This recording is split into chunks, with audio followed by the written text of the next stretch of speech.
एक 12 साल का लड़का गले की खराश की वजह से 10 साल कोमा में रहता है और फिर 10 साल के कैद के बाद ऐसे राज बताता है जिसे सुनकर आप भी शॉक हो जाएंगे। तो चलते हैं कैसी जर्नी पर जहां जिंदगी रुक जाती है लेकिन खत्म नहीं होती, जहां ना दिन होता है न रात, सिर्फ एक गहरी खामोशी होती है। इस स्टोरी को जानने से पहले पता होना चाहिए कि आखिर कोमा होता क्या है।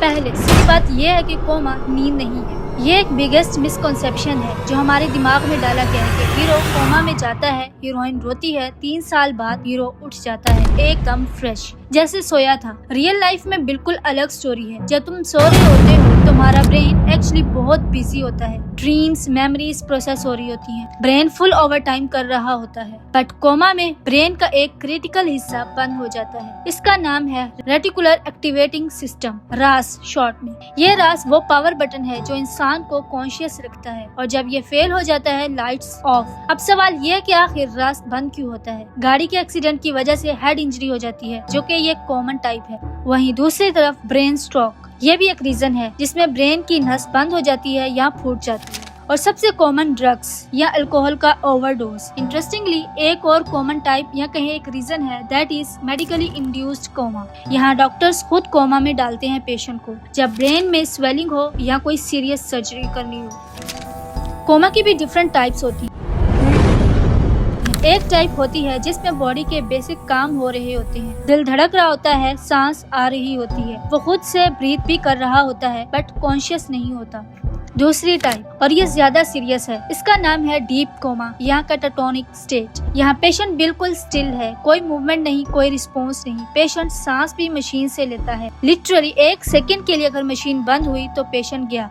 लेकिन इसमें खास बात यह है कि ब्रेन का डैमेज कम होता है जिस वजह से रिकवरी के चांसेस होते हैं, कम है पर होते हैं। तीसरी टाइप है और ये सुनने में अजीब लगता है, डेड ब्रेन या कहें ब्रेन डेड। यहाँ ब्रेन का ऊपर वाला हिस्सा काम करना बंद कर देता है। इंटरेस्टिंगली बॉडी सांस लेती है, दिल धड़कता है बिना किसी मशीन के, लेकिन रिकवरी जीरो, मतलब जीरो। जब कोई कहता है ब्रेन डेड हो गया है तब वो यही बोल रहा होता है बॉडी चल रही है लेकिन वो इंसान वहाँ नहीं रहा। इसको ऐसे समझो, फोन स्विच ऑफ है, बैटरी चल रही है, लोकेशन सेंड हो रही है, बैकग्राउंड में प्रोसेस चल रहा है लेकिन डिस्प्ले ऑन ही नहीं होगा, कभी नहीं। अब सबसे इंटरेस्टिंग पार्ट, कोमा के अंदर क्या होता है। अब आते हैं उस हिस्से पे जिसका जवाब साइंस के पास अभी भी पूरा नहीं है। कोमा पेशेंट के अंदर क्या होता है? क्या वो सुन सकता है? क्या वो फील करता है? क्या उसको सपने आते हैं? पहले डॉक्टर्स कहते थे नहीं, बिल्कुल नहीं। फिर 2014 में एक एक्सपेरिमेंट ने सारी दुनिया को हैरान कर दिया। यूनिवर्सिटी ऑफ वेस्टर्न ओंटारियो के साइंटिस्ट ने एक वेजिटेटिव स्टेट पेशेंट से कहा, सोचो कि तुम टेनिस खेल रहे हो, और ब्रेन स्कैनर ने दिखाया उसके ब्रेन में बिल्कुल वही पैटर्न आया जो एक हेल्दी इंसान का आता है। टेनिस सोचते वक्त वो सुन रहा था, वो समझ भी रहा था, पर वो सिर्फ बोल ही नहीं सकता था। नेक्स्ट क्वेश्चन पर जाने से पहले एक 12 साल के बच्चे की कहानी क्या थी। 1988 मार्टिन पिस्टोरियस एक 12 साल का बच्चा था। सोर थ्रोट जो कि एक नॉर्मल सी बात है, मगर कुछ ही हफ्तों में उसके अपने बॉडी पर कंट्रोल खत्म हो जाता है और फिर आहिस्ता आहिस्ता उसकी थिंकिंगनेस, कॉन्शियसनेस और सबकॉन्शियस पावर भी खत्म हो गई।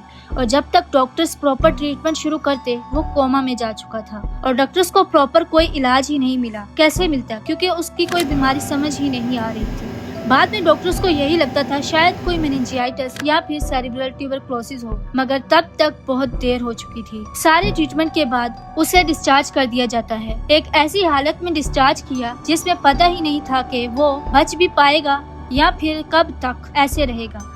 एक रिसर्च के अकॉर्डिंग 50 to 60% पेशेंट्स कोमा में जाने के बाद वापस नहीं आते।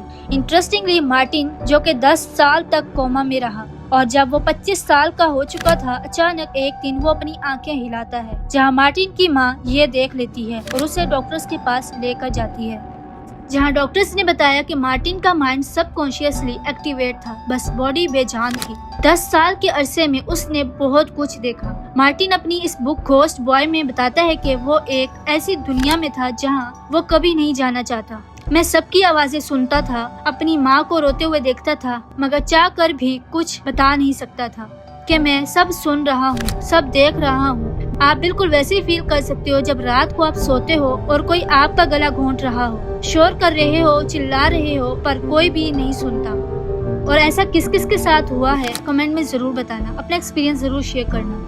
दूसरा सवाल, क्या सपने आते हैं? कुछ पेशेंट्स ने वापस आने के बाद बताया उन्हें ब्लरी फेसेस दिखते थे, आवाजें सुनाई देती थी, रोशनी और अंधेरे के बीच में रहते थे। एक बंदा कोमा से आया और उसने बताया कि मैंने पूरे टाइम एक दीवार में फंसा हुआ फील किया, हिलना नहीं और मुझे प्यास लग रही थी। वो जब उठा पहली चीज जो उसने मांगी वो था पानी। तीसरी और सबसे अजीब बात, टाइम का एहसास। ज्यादातर कोमा पेशेंट्स होश में आते हैं, उन्हें लगता है कि कुछ घंटे गुजरे हैं। टेरी वेलिस, एक अमेरिकन, 19 साल तक कोमा में रहा। जब उठा तो बोला लगता है एक रात ही सोया था। 19 साल, लिटरली 19 साल एक रात के बराबर। और ये भी सुनो, कुछ कोमा पेशेंट्स ने बताया कि जब उन्हें ठंडे पानी से नहलाया जाता था तो उन्हें ड्रीम्स आते थे कि वो किसी बर्फ वाली जगह पर हैं। ब्रेन को जो फील होता वो उसे पूरा सीन बनाकर दिखाता था। नाउ नेक्स्ट क्वेश्चन, बॉडी का हाल क्या होता होगा? कुछ लोग सोचते हैं कोमा में तो आराम ही आराम है, सोते रहो कोई टेंशन नहीं, लेकिन होता सब उलट है। पहली प्रॉब्लम है मसल्स। साइंटिस्ट का कहना है कि सिर्फ 2 हफ्ते बेड पर पड़े रहने से बिना हिले मसल्स 30% कमजोर हो जाते हैं। सालों की कोमा में तो मसल्स की मेमोरी भी चली जाती है, मतलब वापस आने के बाद सिर्फ चलते ही नहीं, उन्हें उठना भी सीखना होता है।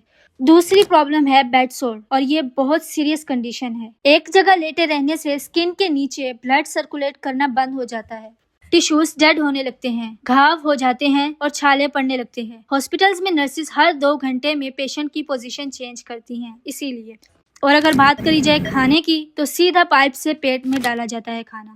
पेट की मूवमेंट स्लो हो जाती है। और पेरिस्टालसिस, मतलब जो खाना खाया है वो डायरेक्ट स्टमक में जाए, वो कहीं सांस की नाली में ना चला जाए, तो डॉक्टर्स को वो भी मूवमेंट मॉनिटर करनी पड़ती है। लेकिन सबसे अजीब और सबसे हॉन्टिंग कंडीशन का नाम है लॉक्ड इन सिंड्रोम। यहाँ पेशेंट पूरी तरह कॉन्शियस होता है, देख रहा है, सुन रहा है, सब कुछ फील कर सकता है, बट वो हिल नहीं सकता। उसकी पूरी बॉडी पैरालाइज हो चुकी होती है। इस सारी सिचुएशन में डॉक्टर्स क्या करते हैं?